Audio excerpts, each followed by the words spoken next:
오늘은 스데반 설교의 마지막 부분이에요. 스데반 집사가 성전에 관한 신성 모독죄와 또 모세의 율법을 고치겠다는 거짓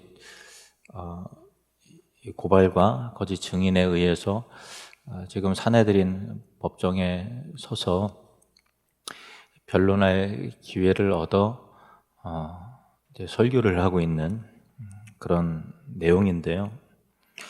대제사장을 비롯한 유대교 지도자들 앞에서 스데반이 진술하기 시작할 때에 그의 표정과 얼굴에 대한 묘사가 이러했습니다. 사도행전 6장 15절 말씀을 보시면 공회 중에 앉은 사람들이 다 스데반을 주목하여 보니 그 얼굴이 천사의 얼굴과 같더라. 일반적인 사람들이라면은 지금 이 상황에서는 큰 두려움과 낙심, 절망 혹은 분노와 또 공포 그런 감정들에 휩싸여서 아마 얼굴에도 그 복잡한 감정이 드러날 수밖에 없을 거예요. 그런데 스데반의 얼굴은 천사와 같았다 이렇게 묘사가 되어 있어요. 우리가 보통 천사하면은 해맑고 온화한 얼굴을 먼저 떠올리지만 실제로 성경에 등장하는 천사는 하나님의 사자로서, 메신저로서 사람에게 다가가서 때로는 구원의 메시지도 증거하지만 하나님의 어떤 심판과 징계의 메시지도 예고할 때가 많이 있었습니다. 그래서 스데반의 얼굴이 천사와 같았다라고 하는 것은 그의 표정과 그것이 그냥 해맑았다라는 그런 의미보다도 그의 내면에서 나오는 선함과 함께 진리에 대한 비장함과 또 하나님께로부터 보냄을 받은 결연한 사명자의 얼굴이 뿜어져 나왔다. 그의 얼굴을 통해서 드러났다라는 것입니다. 그의 결연함대로 스데반 집사의 설교의 마지막 결론도 진리로서 그들의 양심을 찌르는 정말 강하고 담대한 어조로 이 결론적 적용을 하게 되는데 51절에서 53절 제가 다시 읽으면요. 목이 곧고 마음과 귀에 할례를 받지 못한 사람들아 너도 너희 조상과 같이 항상 성령을 거스른도다. 너희 조상들이 선지자들 중에 누구를 박해하지 아니하였느냐? 의인이 오시리라 예고한 자들을 그들이 죽였고 이제 너희는 그 의인을 잡아준 자요 살인한 자가 되나니 너희는 천사가 전한 율법을 받고도 지키지 아니하였도다. 이렇게 강한 어조로 설교를 합니다. 그의 설교의 결론을 보면은 그러니까 이스라엘 역사 속에서 너희 조상들이 항상 성령을 거스리고 또 하나님이 보내신 선지자들을 박해하고 또 그리스도에 대하여 의인이 하나님의 아들이 메시아에 대해서 예언하고 예고한 선지자들을 핍박하고 잡아 죽인 이스라엘의 역사를 말하는 것이죠. 그 조상들처럼 너희도 똑같이 성령을 거스리고 선지자들이 성경이 예고한 하나님의 아들 그리스도를 너희들이 살인했다 라는 것입니다. 죽였다는 것입니다. 그래서 지금까지 스데반의 설교를 우리가 오늘까지 8차례에 걸쳐서 살펴봤는데요. 그만큼 이제 분량이 좀 있었어요. 7장 전체에 걸쳐서 스데반의 설교가 있었고 사도행전에 나오는 몇 편의 설교 내용 중에서 스데반의 설교가 가장 좀 길게 기록이 되어 있습니다. 그래서 한 2달 정도를 스데반의 설교를 통해서 살펴보았는데요. 이스라엘의 역사 속에서 하나님이 아브라함에게 하신 그 언약, 약속을 지키시기 위해서 구원의 도구로 사용하신, 구원의 도구로 보내신 바 된 그들을 이스라엘 백성들이 순종하고 따랐기 때문에 이렇게 구원이 이루어졌다. 그런 내용이 아니라 하나님께서 보내셨는데 그들을 늘 핍박하고 거절했다. 그래 이스라엘의 역사가 그것이다라는 것을 말하는 거예요.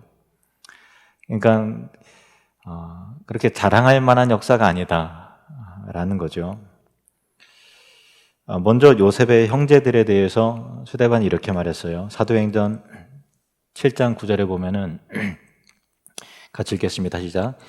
여러 조상이 요셉을 시기하여 애굽에 팔았더니 하나님이 그와 함께 계셔.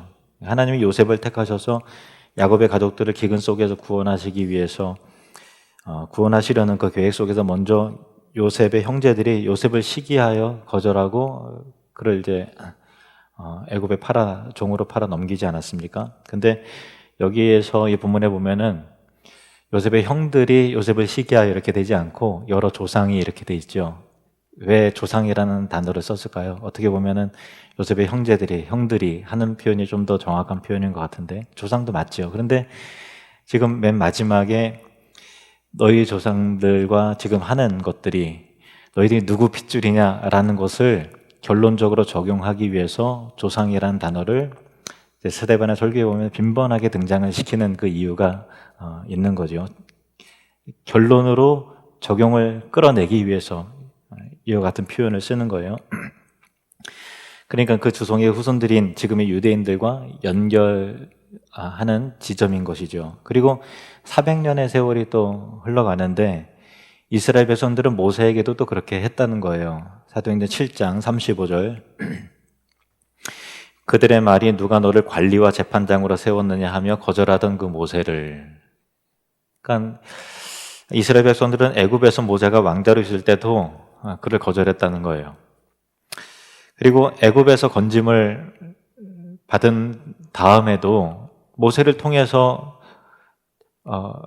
홍해가 갈라지고 여러 기사와 표적들이 일어나는 것을 봄에도 불구하고 틈만 나면 모세를 대적하고 거절했다는 거예요. 여러분 성경 읽어보면 그 역사를 다 아실 거예요. 그죠? 지속적인 반기를 하나님과 모세에게 계속해서 들었던 것입니다. 사도행전 7장 39절에 스데반 집사는 이렇게 말합니다. 우리 조상들이 모세에게 복종하지 아니하고자 하여 거절하며 그 마음이 도리어 애굽으로 향하여.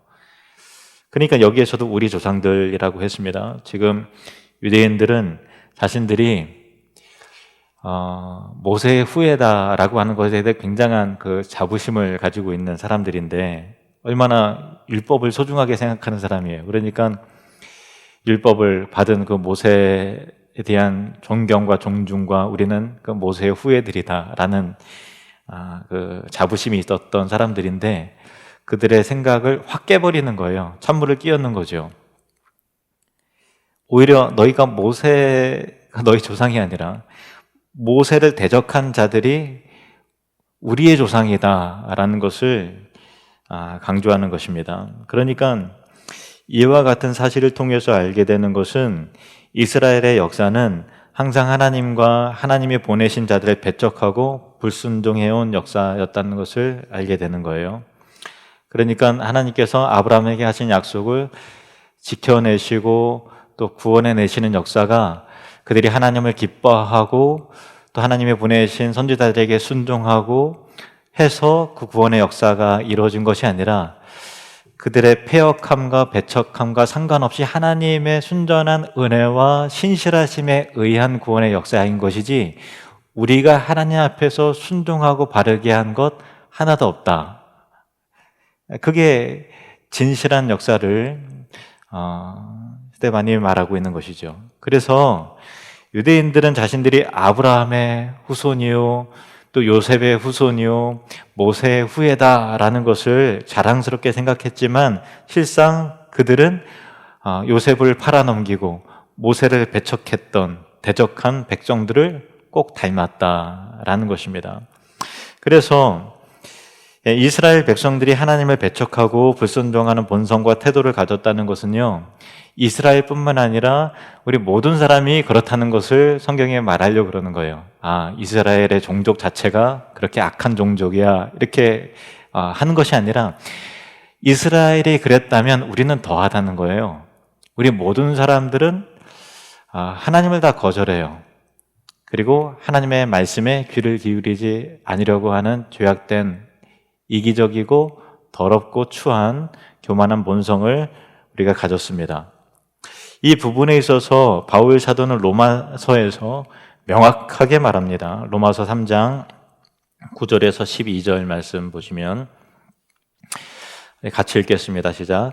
그러면 어떠하냐? 우리는 나으냐? 결코 아니라 유대인이나 헬라인이나 다 죄 아래에 있다고 우리가 이미 선언하였느니라. 기록된 바 의인은 없나니 하나도 없으며 깨닫는 자도 없고 하나님을 찾는 자도 없고 다 치우쳐 함께 무익하게 되고 선을 행하는 자는 없나니 하나도 없도다.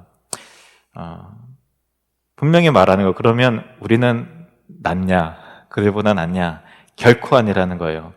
저들에 비해서 나는 더 나은 존재냐? 결코 아니라는 거예요. 유대인이나 헬라인, 곧 이방인이나 다 죄 아래에 있다라는 거예요. 그래서 사람은 스스로 하나님에 대해서 깨달을 수도 없고 찾을 수도 없어요. 찾으려고 해봤자 그것은 결국은 우상으로 만들어버려요. 저 태양이 하나님인가 보다. 저 오래된 나무가 이 마을을 지키나 보다. 돼지머리 잘라서 엎드려 절하자.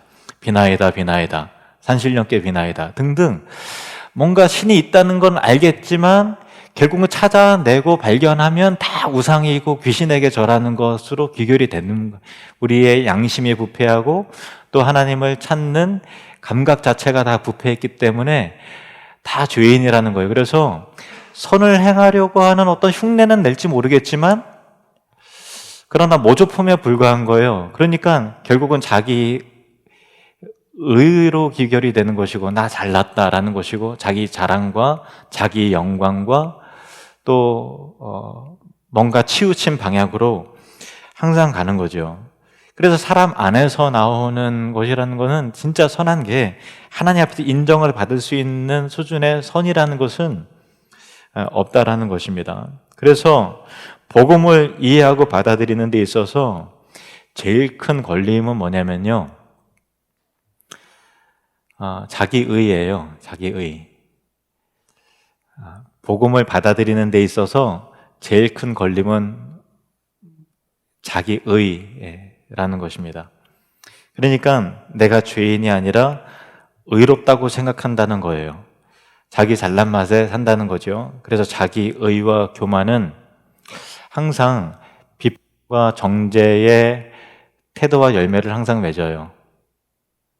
내가 저 사람보다 낫다고 생각하기 때문에 항상 정죄하고 비판하는 거잖아요. 그렇잖아요. 나도 죄인이다라고 생각하면 비판 못해요. 그렇지 않나요? 근데 정죄하고 비판한다는 자체가 나는 달라 라는 그 전제가 이미 깔려 있는 거예요. 우리 나라 국민들보다 정치에 관심이 많고 적극적인 민족은 별로 없는 것 같아요. 왜냐하면 역사 자체가 정치에 관심을 안 가질 수가 없잖아요. 전쟁도 우리는 겪었고 여러 민주화 운동을 통해서 아픔과 상처도 많이 겪었고 했기 때문에 지도자 잘못 뽑으면 큰일 난다 뭐 그런 인식도 있고, 또 정치에 대한 입장과 감정적으로도 예민해져서 점점 골이 깊어지는 것 같아요. 갈등과 공격과 대립도 심화되는 것 같아요. 유튜브가 발달이 되면서 그런 그 어떤 여러 가지 내용이 공유의 속도도 빨라지고 또 점점 전문가들이 많아지고 하기 때문에 그런 걸까요? 물론 우리나라가 선진화되어 가는 과정 가운데 일어나게 되는 필연적인 부분이라고 생각을 합니다. 정치를 알아야 되니까요. 근데 우리가 기독교인으로서 생각해야 될 부분이 있어서 말씀을 드리는 거예요. 우리나라 사람들이 정치에 너무 관심이 많다 보니까 서로 이제 비난과 비판과 정죄의 늪에 점점 빠져가는구나 그런 생각을 많이 하게 돼요. 근데 예수님 분명히 말씀하셨어요. 마태복음 7장 1절에서 3절 말씀 보시면 같이 읽겠습니다. 시작. 비판을 받지 아니하려거든 비판하지 말라. 너희가 비판하는 그 비판으로 너희가 비판을 받을 것이요 너희가 헤아리는 그 헤아림으로 너희가 헤아림을 받을 것이니라. 어찌하여 형제의 눈 속에 있는 티는 보고 내 눈 속에 있는 들보는 깨닫지 못하느냐. 비판은 항상 되돌아보죠. 주거니 받거니 계속 그렇게 합니다. 우리가 정죄하고 비판하기 전에 나도 똑같은, 아니 더 큰 죄인이고 나의 행실로 절대로 의롭다함을 받을 수 없는 존재라는 것을 정직하게 인정하는 것이 정말 필요한 것 같아요. 왜냐하면 너무 참 비판이 거세지고 우리가 거기에 끌려다니다 보면 우리 마음 가운데 겸손하고 참 나 같은 죄인 살리신 주님의 은혜 놀랍다라고 하는 그런 그 복음적 마음과 토양이 완고해지고 강팍해질까 염려가 되는 부분도 있습니다. 이것이 복음적인 그리스도인의 자세이죠. 자신의 죄인됨과 무지함 그리고 행실로 율법으로 절대로 의로워질 수 없다라는 것인데 그것을 인정하지 않는 사람들이 있었어요. 유대교 지도자들이었지요. 스데반은 다음과 같이 강한 어조로 말하는 것입니다. 51절 말씀, 51절 목이 곧고 마음과 귀에 할례를 받지 못한 사람들아 너희도 너희 조상과 같이 항상 성령을 거스른도다. 스데반 집사가 계속 앞서서 조상들을 언급을 했던 그 이유가 너희 조상과 같이 항상 성령을 거스르노다 그렇게 말하는 거예요. 요셉을 팔았던 조상들처럼 모세를 계속해서 대적했던 조상들처럼 너희도 똑같다는 것입니다. 그들에게 스데반은 목이 곧고 마음과 귀에 할례를 받지 못한 사람들아 하고 이렇게 말합니다. 목이 곧다라는 것은 그들의 교만함을 뜻하는 표현이고요. 그리고 마음과 귀에 할례를 받지 못한 사람들이라는 것은 육체의 할례를 받았으나 육체의 할례가 전부인 줄로 착각하는 그런 자들이라는 거예요. 그래서 진정한 할례의 의미에 대해서 아무런 이해도 깨달음도 없는 자라는 것입니다. 앞서 스데반 집사는 아브라함의 역사에 대해서 소개할 때 하나님께서 메소포타미아에 있던 아브라함에게 나타나셔서 그를 인도하여 가나안 땅으로 들이시고 그에게 약속을 하시고 언약을 세우시는데 그 언약을 할례 언약이다라고 앞서 스데반 집사가 설교할 때 말합니다. 자, 사도행전 7장 8절 말씀. 사도행전 7장 8절 시작. 할례의 언약을 아브라함에게 주셨더니 그가 이삭을 낳아 여드레 만에 할례를 행하고 이삭이 야곱을 야곱이 우리 12조상을 낳으니라. 그러니까 스데반이 앞서서 했던 그 단어마다 그냥 하는 말이 아니라 뒤에 있는 결론을 이끌어내기 위해서 계속해서 그 이스라엘 역사와 내용들을 그 단어들을 계속 의도적으로 써왔던 거예요. 적용을 위해서 그렇습니다. 근데 할례라는 것은 남자의 그 생식기의 포피를 잘라내는 의식인데요. 생식기의 피부를 칼로 이게 잘라낼 때 당연히 피가 나오죠. 피를 흘리게 됩니다. 그 피 흘림을 통해서 결국 우리의 죄가 잘려나간다라는 것을 상징적으로 보여주는 의식입니다. 그래서 할례를 받았다는 것은 뭐냐면은 내가 죄인이기 때문에 그냥 하나님 앞에 설 수 없지요. 피 흘림이 없이는 죄 사함을 받을 수 없고 피 흘림이 없이 하나님의 백성이 될 수 없기 때문에 하나님의 은혜에 의해서 내가 죽고 하나님의 은혜에 의해서 내가 다시 새롭게 태어나게 되었다라는 거예요. 그래서 하나님께서 아브라함에게 할례를 명하시고 이삭에게 행하라고 너희 가족과 후손들의 대대로 할례를 행하라 했을 때 이삭이 태어난 과정을 보세요. 아브라함의 육체의 힘에 의해서 태어날 수 있는 존재가 아니란 말이에요. 그죠? 100세에 낳은 아들. 어떤 이 임신을 시킬 수 있는 능력 자체가 완전히 100% 상실된 상태에서 하나님께서 이삭을 주셨다는 얘기는 이 이삭의 하나님의 백성의 출생은 사람에 의한 것이 아니라 나에 의한 것이다. 그들의 삶도 그들의 힘에 자기의 힘과 의에 의해서 살아가는 존재가 아니라 나의 의와 은혜에 의해서 살아가는 존재다라는 것을 계속해서 지속적으로 깨닫게 하시기 위함인 거예요. 그래서 이스라엘 백성들은 날마다 할례를 자기의 생식기에 할례를 확인하면서 자신의 정체성을 아는 거죠. 근데 우리는 특별한 민족이야 라고 하는 정체성을 갖고 가는 게 아니라 우리는 그냥 하나님 앞에 설 수 없는 존재다라는 것이 하나님께서 의도하신 거예요. 죄가 잘려져 나가야만 비로소 설 수 있는 존재고, 내가 태어난 것도 나에 의해서 태어난 것이 아니라 은혜에 의한 태어남이고, 우리가 살아가는 것도 순전히 하나님의 은혜에 의한 것이라는 것을 할례를 통해서 계속해서 깨닫게 하시기 위함인데, 이스라엘 백성들은 나는 특별한 민족이야, 할례를 받은 하나님의 백성이야 라고 하는 자기의 자부심과 의와 자랑거리로 삼았다라는 거예요. 그래서 그들의 고정관념을 깨트리는 표현이에요. 너희의 마음과 귀에 할례를 받지 못한 자들이라는 거예요. 진정한 할례의 의미도 모르면서 그렇게 자랑하는 자들인 것이죠. 우리는 본질상 그 할례의 의미처럼 본질상 죄인이라는 것을 항상 기억해야 합니다. 우리가 비록 예수님을 믿어서 의로움을 받았지만 우리의 기질과 본성은 죄인이라는 사실을 잊어서는 안 되는 것이죠. 그런데 유대인들은, 특히 유대교 지도자들은 육체의 할례만 받았지 할례의 진정한 의미를 모르기에 자신이 얼마나 큰 죄인이며 하나님의 은혜 없이는 하나님의 앞에 설 수도 없는 가련한 존재들인지를 모르는 것이죠. 그들이 성전을 위하는 것도 명분은 하나님을 위한다고 하지만 하나님을 진실로 위하고 경외하는 마음으로 성전을 위한 것이 아니라 성전을 통한 금전적인 이익을 지키기 위해서 그랬던 것입니다. 그리고 당시 예루살렘에 사는 사람들은 다 성전 때문에 먹고 사는 사람들이었어요.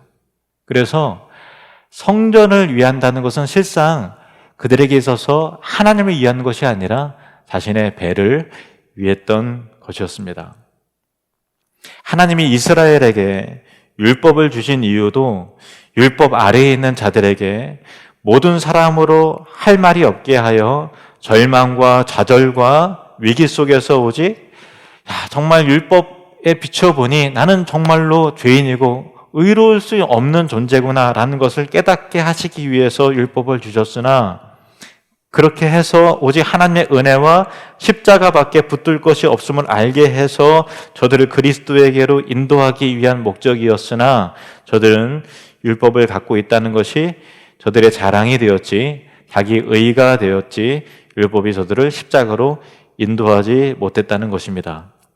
그래서 스데반은 그의 설교 말미에서 모세가 장차 오실 그리스도에 대한 예언하는 것을 인용을 합니다. 사도행전 7장 37절 말씀 시작. 이스라엘 자손에 대하여 하나님이 너희 형제 가운데서 나와 같은 선지자를 세우리라 하던 자가 곧 이 모세라. 아멘. 이것은 신명기 18장에 있는 것을 인용한 구절인데요. 신명기 18장 15절 말씀 다시 좀 읽어보겠습니다. 시작.